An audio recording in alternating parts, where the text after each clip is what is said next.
অনেক দূরের এক রাজ্যে বাস করতেন রাজা সামির। তার স্নেহময়ী রানী ছিলেন জারা।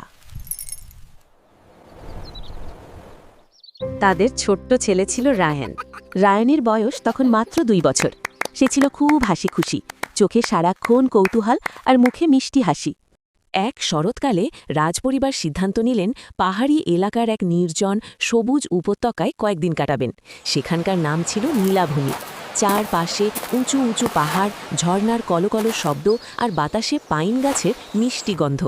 রাজা ভেবেছিলেন এই প্রকৃতির কোলে ছোট্ট রায়ানের জন্য খুব সুন্দর একটা শৈশবের স্মৃতি তৈরি হবে। সকালবেলা রাজা সামির রায়ানকে কোলে নিয়ে হাঁটছেন, রানী যারা পাশে। হঠাৎ রানী বলে উঠলেন, দেখো ওই দূরে ছোট্ট ঝর্ণাটা, কি মিষ্টি শব্দ। রাজা হেসে বললেন, চলো রায়ানকে ঝর্ণা দেখাই। কিন্তু রাজা যখন ঝর্ণার দিকে এগোচ্ছেন তখনই তিনি লক্ষ্য করলেন পেছনের ঝোপঝাড়ে কি যেন নড়ছে। তিনি সতর্ক হলেন।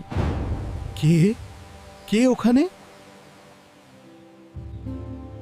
তুমি রায়ানকে নিয়ে এই পাথরটার কাছে বসো, আমি দেখে আসছি। ঠিক আছে, তুমি সাবধানে থেকো। রায়ান, আম্মুর সাথে থাকো। রানী রায়ানকে কোলে নিয়ে একটা বড় পাথরের ছায়ায় বসলেন। কিন্তু কিছুক্ষণ পরই তার খুব তেষ্টা পেল। ঝর্ণার শব্দ কানে আসছে, জলের ঠান্ডা ছোঁয়া যেন ডাকছে। তিনি ভাবলেন, মাত্র 2 মিনিট লাগবে। রায়ান এখানে নিরাপদেই আছে। ঠিক সেই সময় উপত্যকার গভীর জঙ্গলে ঘুরছিল একটা কালো ধূসর শিয়াল, নাম কায়রা। কায়রা ছিল অসম্ভব চালাক আর অনেক দিন ধরে খাবারের সন্ধান না পেয়ে প্রায় পাগলের মতো ক্ষুধার্ত। হঠাৎ তার চোখ পড়ল পাথরের কাছে একা বসে থাকা ছোট্ট রায়ানের দিকে। কায়রা মনে মনে বলল, আজ আর না খেয়ে থাকবো না।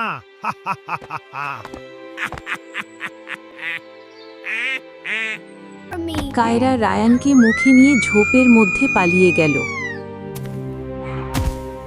রানী দৌড়ে এসে রায়ানকে কোথাও খুঁজে পেল না আর চিৎকার করে কাঁদতে থাকল। রায়ান, আমার রায়ান কোথায়? রাজাও দৌড়ে চলে আসত।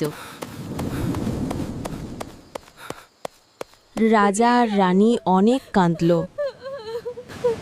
আমি যেভাবেই হোক রায়ানকে খুঁজে বের করবই। দুজনে পাগলের মতো খুঁজতে লাগলেন, দিনের পর দিন, সপ্তাহের পর সপ্তাহ। কিন্তু রায়ানের কোনো খোঁজ পাওয়া গেল না। এদিকে জঙ্গলের আরেক প্রান্তে বাস করত এক দয়ালু হরিণী, নাম নুরা। নুরা খুব শান্ত, সব প্রাণীর সঙ্গে ভালো ব্যবহার করত। সেদিন সে ঘাস খেতে বেরিয়েছিল। হঠাৎ দূর থেকে দেখল কায়রা একটা মানুষের বাচ্চাকে মুখে করে নিয়ে যাচ্ছে। নুরা আর দেরি করল না, সে পুরো জোরে দৌড়ে কায়রার পথ আটকে দাঁড়ালো। পাজি শিয়ালের হাত থেকে বাচ্চাটাকে আমার বাঁচাতেই হবে।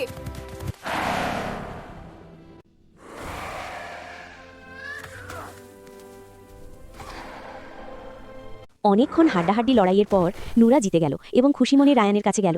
সে বলল, বেচারা ছোট্টটি, তোমার মা বাবা কোথায়? আমি তোমাকে একা ফেলে রাখতে পারি না। সে রায়ানকে নিজের ছোট গুহায় নিয়ে গেল, নিজের দুধ খাওয়ালো, যত্ন করতে লাগলো। রায়ানকে সে নাম দিল তোমাকে অনেক চাঁদ। ভালোবাসি হরিণ, আমিও তোমাকে ভালোবাসি। ভালো করে খেয়ে নাও রায়ান। নুরা রায়ানের নাম রাখল চাঁদ। বছরের পর বছর কেটে গেল। চাঁদ বড় হতে লাগল। নুরার স্নেহে সে সাহসী, দয়ালু আর সত্যবাদী হয়ে উঠল। আম্মি, তুমি আমাকে কত যত্ন করে বড় করেছো। আমি তোমাকে অনেক ভালোবাসি। একদিন নুরা অনেক বেশি অসুস্থ হয়ে গেল আর চাঁদ তখন বলল, আম্মি, তুমি বিশ্রাম নাও। আমি ঝর্ণার কাছে থেকে সেই বিশেষ অধিলতা এনে দিচ্ছি।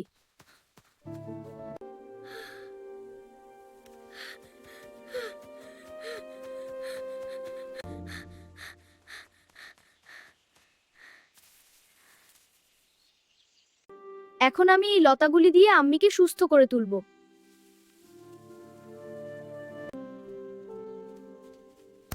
পেঁচা, তুমি এই লতাগুলো নাও আর সুস্থ হয়ে যাও। তোমার এই উপকার আমি কখনো ভুলবো না। আর তোমার নাম কি? আম্মি আমাকে চাঁদ বলে ডাকে। তোমার মনটা যেমন চাঁদের মতো উজ্জ্বল, তেমনি নামটাও খুব মানায়। কয়েক বছর পর নুরা চাঁদকে বলল, তুমি এখন বড় হয়েছ, তোমার আসল জায়গা মানুষের সমাজে। আমি তোমাকে একটা গ্রামে নিয়ে যাব। সে চাঁদকে নিয়ে গেল এক তুমি শান্ত এখন গ্রামে। বড় হয়েছো, তোমার আসল জায়গা মানুষের সমাজে। আমি তোমাকে একটা গ্রামে নিয়ে যাব। তারপর তারা গ্রামের উদ্দেশ্যে রওনা হলো। কিন্তু বিধিবাম, সেই গ্রামে এলেন রাজা সমীরের লোভী ও কূটনৈতিক চাচা জাফর। জাফরের মনে সব সময় সিংহাসন দখলের লোভ। জাফর চাঁদের গলায় ঝোলানো একটা ছোট্ট রূপোর লকেট দেখে চমকে উঠল। সেটা ছিল রানী জারার দেওয়া শৈশবের চিহ্ন, যেটা রায়ানের গলায় ছিল।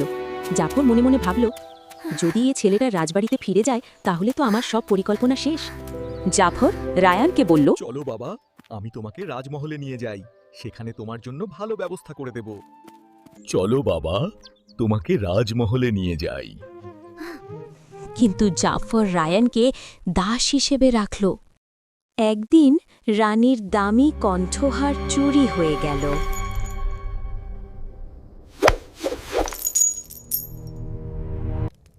এই ছেলেই হার চুরি করেছে। জাফর চাঁদকে মিথ্যা অপবাদ দিল।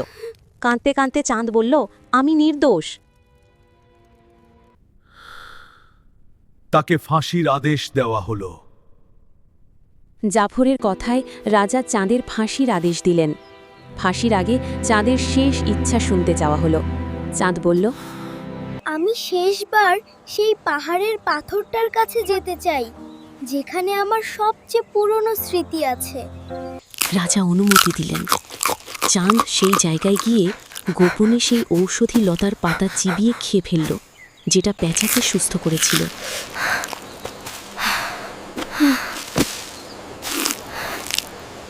হাসির দড়ি গলায় পরানো হলো, কিন্তু অলৌকিকভাবে তার কিছুই হলো না। সবাই অবাক। এই ঘটনার খবর শুনে রাজার পুরনো বন্ধু ও বন শিকারী ইব্রাহিম মহলে ছুটে এলেন। তিনি রাজাকে বললেন, মহারাজ, অনেক বছর আগে আমি দেখেছিলাম কায়রা একটা শিশু চুরি করে নিয়ে যাচ্ছে। পরে এক হরিণী তাকে বাঁচিয়েছিল। সেই শিশুর গলায় আপনার রানীর দেওয়া লকেট ছিল। এই চাঁদ আপনারই হারানো ছেলে রায়ান। এই ছেলে আপনারই হারানো ছেলে রায়ান।